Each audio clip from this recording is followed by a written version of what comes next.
Some of you are still grasping this thing like a baseball bat. Well, I don't know what the name is in Korean for this, but the business end of the sword is like from here to about here, which is about a foot and a half. And that's the sweet spot of the sword. And you have to concentrate the cut on the sweet spot. You understand?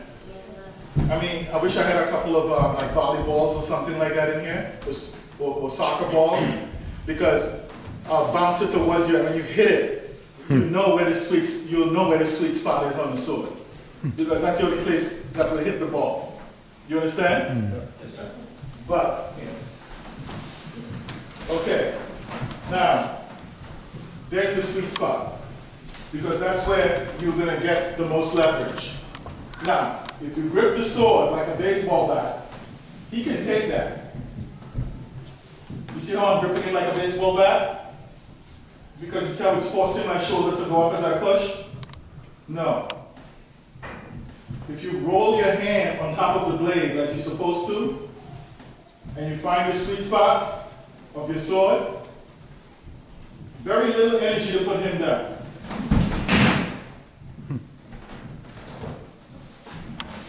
That's finding the sweet spot.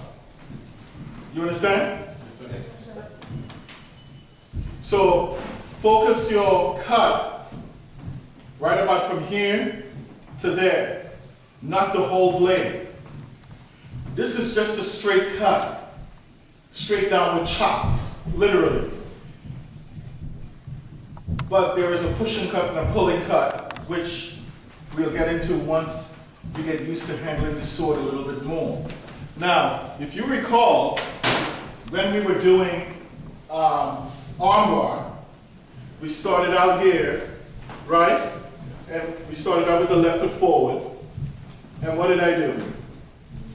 Went like this, grabbed his hand, right? Now, when I went like that, push his hand up, what was I doing? Approximating. What was I approximating? Raising the sword. That's raising the sword. Right? You hit, and then what? I step forward and go like that. What am I approximating? Downward cut. You understand? So here, this is what's happening. 1, 2, 3. All it is 1, 2. Turn it the other way. Okay? You guys understand? All right. Now, to bench the sword, it's kind of like half the room. So, if you're back there, if you're facing and you're back there, the sword will go like this. And you place the sword very gently down. Okay? And it's a short hand bow. And then you turn and face the front. Now, if you walk past the sword, you bow.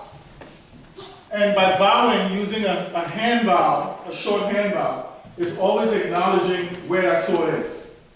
You never step over a sword. Ever. That's like stepping over your grandmother. Sword etiquette, you know, the samurai mentality is such that that sword, literally, the samurai treated that sword better than his wife. I'm serious. So if I'm walking by that sword, let's just say I'm walking by it, this is what I would do. I'm walking by the sword.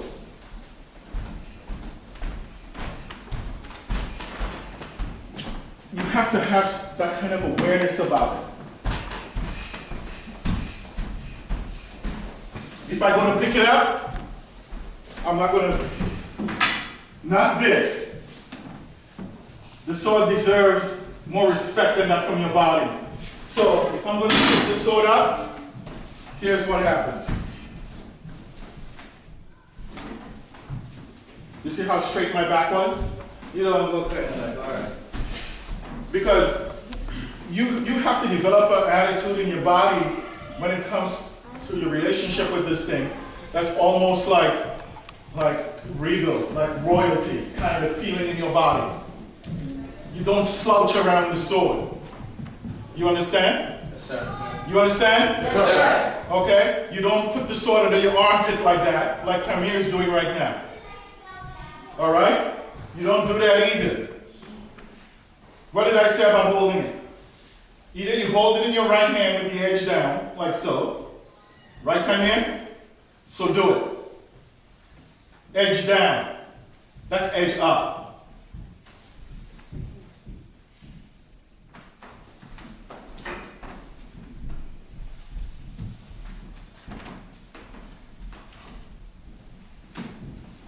That's edge down. Okay? Or you transfer the sword in the center of your body and you bring your left hand to your hip. And we talked about where this is in relationship to the rest of your body, where the tip of the sword is down about 45 degrees. The sword is angled across your body at 45 degrees. And the reason it is because if you have to deploy the sword, if it's here, you have to reach across your body to do it, you're going to lose your arm. There's so much about this that is relevant. But if I'm here, I don't have to reach like this. If you ever see somebody reach across their body like this to draw a sword, and they grip the sword like this, like see how I'm gripping it like a baseball bat to draw it, you know that they don't know anything about handling the sword. It irritates me when I look at so-called historically correct movies about, say, the life of the samurai, and I see somebody do that, it blows it for me. It's like, oh, God. You know? Because I know right away that somebody didn't teach the actors. The only actor who had a strong sense for what this was, Japanese actor, that he was like the equivalent of Sean Connery. You guys know who he is? Yes, sir. Toshishiro Mifune. Yep, Mifune. He made a lot of samurai movies, right? The Seven Samurai is one of my favorites. The 47 Ronin is another one of my favorites. Miyamoto Musashi, who is considered the sword saint of Japan, the most famous swordsman ever in Japan. He played leading roles in a lot of those types of movies. So if you want to see somebody handle a sword who is an actor correctly, watch him. Okay? So if you notice, I'm not doing this. And do you pull or push the sword out of the sheath? So if you stand here and you go like this, am I going to pull the sword out? No. No. You push the sword. You don't pull the sword. You see the difference in your hand position? You push, not pull. Push. Because grab the sword. If he and I are standing in front of each other like this, and we're getting ready to do battle, and I go like this, he can step in, grab my wrist, and stop me from putting that sword into play. Just like that. Now try to do that. See? He can't do it. That's the difference. Not this, but this. And even with him doing that, you push the sword out. So we're not going to get into drawing the sword or sheathing the sword, because that right there in itself is a spiritual practice. Okay? There's a whole art around drawing the sword and sheathing the sword. It's called iaido. All right? So let's bench the sword. So, and the room does it in half. So If you're standing in the back line, this is what you're gonna do.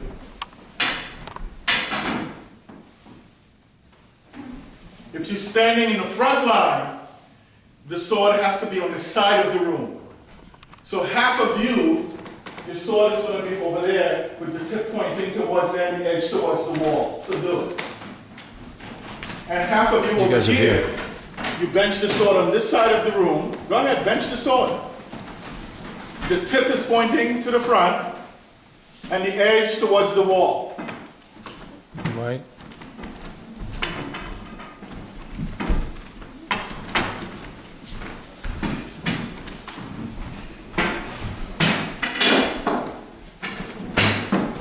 Okay? The edge towards the wall. Whose sword is that? Whose is this? This is yours? Show me the edge. What's the edge? Put it down like that. Remember I said about bending over like that?